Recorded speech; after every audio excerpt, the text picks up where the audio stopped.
జెండాలు లేకుండా అందరూ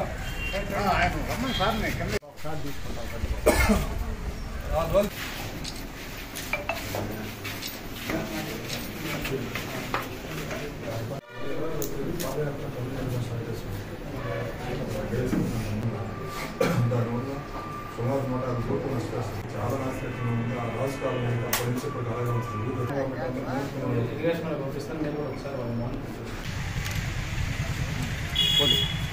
ఒక్క నిమిషం.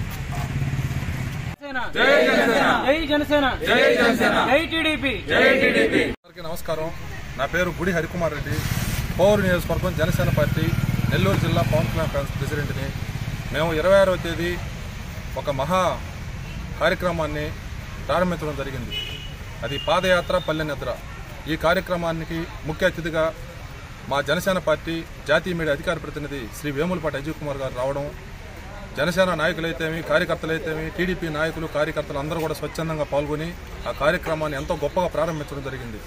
ఈ కార్యక్రమం ముఖ్య ఉద్దేశం పల్లె పల్లెకు జనసేన జెండాని తీసుకెళ్లడం, జనసేన తరపున ఓటర్లందరినీ కూడా చైతన్యపరచడం, ఒక ఓటు వాల్యూ ఎంత ఉందో ఓటు విలువ అందరికి కూడా తెలియజెప్పడం, ఆ గ్రామాల్లో వాళ్ళతో మమేకం అవడం, అక్కడే తినడం, అక్కడే పడుకోవడం, వాళ్ళందరినీ కూడా వాళ్ళు బయటికి చెప్పుకో నాయకులకు కావచ్చు అధికారులకు కావచ్చు చెప్పుకోలేని సమస్యలను కూడా గుర్తించడం, ఓటు గురించి చెప్పడం, ఇవంతా చేయడానికి ముఖ్య ఉద్దేశం. ఈ కార్యక్రమానికి మేము ఏ ఊరినా సరే టీడీపీ నాయకులు కావచ్చు జనసేన నాయకులు కావచ్చు వీర మహిళలు కావచ్చు మాకు అపూర్వ స్పందన వచ్చింది. వాళ్ళు ఘన స్వాగతం లభించింది. ఈ కార్యక్రమాన్ని ఇందుకూరుపేట మండలంతో ముగించకుండా మిగతా 4 మండలాలకు కూడా తీసుకెళ్లేసి కోరు నియోజకవర్గాన్ని రాబోయే రోజుల్లో టీడీపీ జనసేన కలిపి ఉమ్మడి ప్రభుత్వాన్ని ప్రజాప్రభుత్వాన్ని స్థాపించే దిశగా అడుగులు వేసేదానికి ముఖ్య ఉద్దేశంగా దీన్ని డిజైన్ చేయడం జరిగింది. దీనికి మద్దతుగా మా నాగబాబు గారు 25వ తేదీ మా బ్రోచర్ని కూడా లాంచ్ చేయడం జరిగింది. చాలా స్పందన వచ్చింది. దీన్ని ఇంకా కంటిన్యూ చేస్తాము. ఎలా ఉందంటే మొదట్లో జనాలు వచ్చాడు జగన్మోహన్ రెడ్డి చూద్దాం అని చెప్పేసి ఎలా వేరుగా మొదట చూడడం జరిగింది. ఒక్క అవకాశం అంట రావడం కూడా జరిగింది. అతను 151 సీట్లతో గద్దెనెక్కి ఈరోజు ఒకటే గుద్దుతూ ఉన్నాడు మనల్ని. ఎలాగంటే ఈరోజు కోరు నియోజకవర్గంలో ఇందుకూరుపేట మండలంలో ఒక సభ పెడితే మన ఎమ్మెల్యే ప్రసన్న కుమార్ రెడ్డి గారు ఒక సభ పెట్టారు. ఆసరా ఇవ్వడానికి సభ పెడితే జనాలు రారు, మహిళలు రారేమో అనే ఉద్దేశంతో వాళ్ళందరినీ కూడా మహిళలను భయపెట్టి మీరు మీటింగ్కి రాకపోతే పొదుపు మహిళలకు అందరూ కూడా 200 రూపాయల పెనాల్టీ పడుతుంది, మరియు విఓఏలు సంతకం పెట్టరు, సీసీ గారు సంతకం పెట్టరు, మీరు లోన్లకి అనర్హులు అవుతారని భయపెట్టి మరీ జనాలు తీసుకురావడం జరిగింది.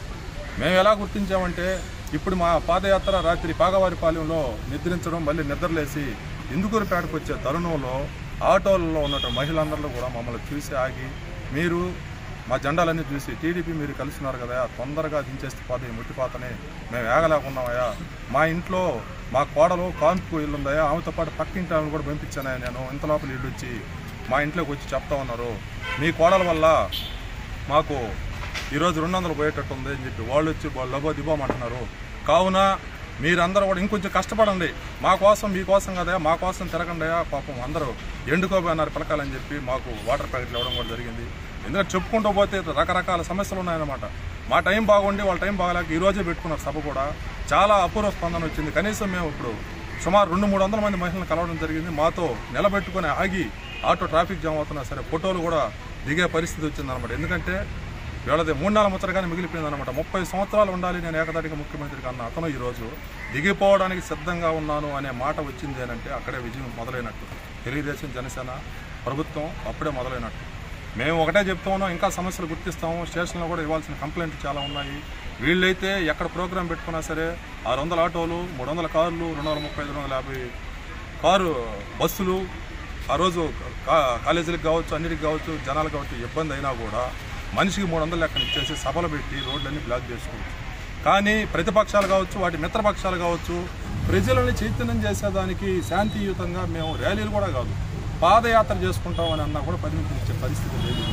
వీళ్ళు ఎలాగైనా సరే ఆపేసుకోవాలనే ఉద్దేశంతో వారం రోజులుగా కష్టపడ్డా మాకు పర్మిషన్ దొరకలేదు. ఎందుకు గుంపులుగా జనాలను కూడా ఇబ్బంది పెట్టకూడదు మేము అనే ఉద్దేశంతో కేవలం 50-60 మందే తిరుగుతూ ఉన్నాం. మొదటి రోజు వేల సంఖ్యలో స్వచ్ఛందంగా వచ్చేసరి ఈ విషయాన్ని మేము ఎవరు కూడా డబ్బులు ఇవ్వం కదా. జనసేన అనేది కళ్యాణ్ గారి ఫేస్ చూసే వస్తారు జనాలు. ఎక్కడ కూడా డబ్బులు ఇచ్చేలాగా 600 కార్లు పడలే. 1000 బస్సులు బళ్ళే మాకు స్వచ్ఛందంగా తరలి వస్తారు. మేము ఒకటే చెప్పదలుచుకుంటూ ఉన్నాం, ప్రజలకు కూడా ఏంటంటే ఓటు అనే ఆయుధాన్ని చాలా జాగ్రత్తగా ఒక రిపోర్టర్ పెన్నుని ఎలా గన్నులా వాడతారో మీరు కూడా ఓటు అనే ఆయుధాన్ని మీరు కేవలం ఓటర్లుగా మిగిలిపోకుండా షూటర్లుగా తయారయ్యి ఈ ప్రభుత్వాన్ని సైకో ప్రభుత్వాన్ని షూట్ చేయాలని చెప్పి ఈ తరుణం ఏర్పడిందని చెప్పి మేము గట్టిగా ఈరోజు అందరికీ తెలియజేస్తున్నాం.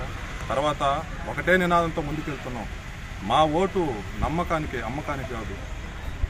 రాజ్యాధికారం పొంది రాజులు అవుతారో ఈ రాయితీలు పొంది బానిసలు అవుతారో మీరే తెలుసుకోవాలని చెప్పి ఈరోజు గట్టిగా ఈ నినాదాన్ని ప్రజల్లోకి తీసుకెళ్తూ ఉన్నాం. జై హింద్, జై జనసేన, జై పవన్ కళ్యాణ్.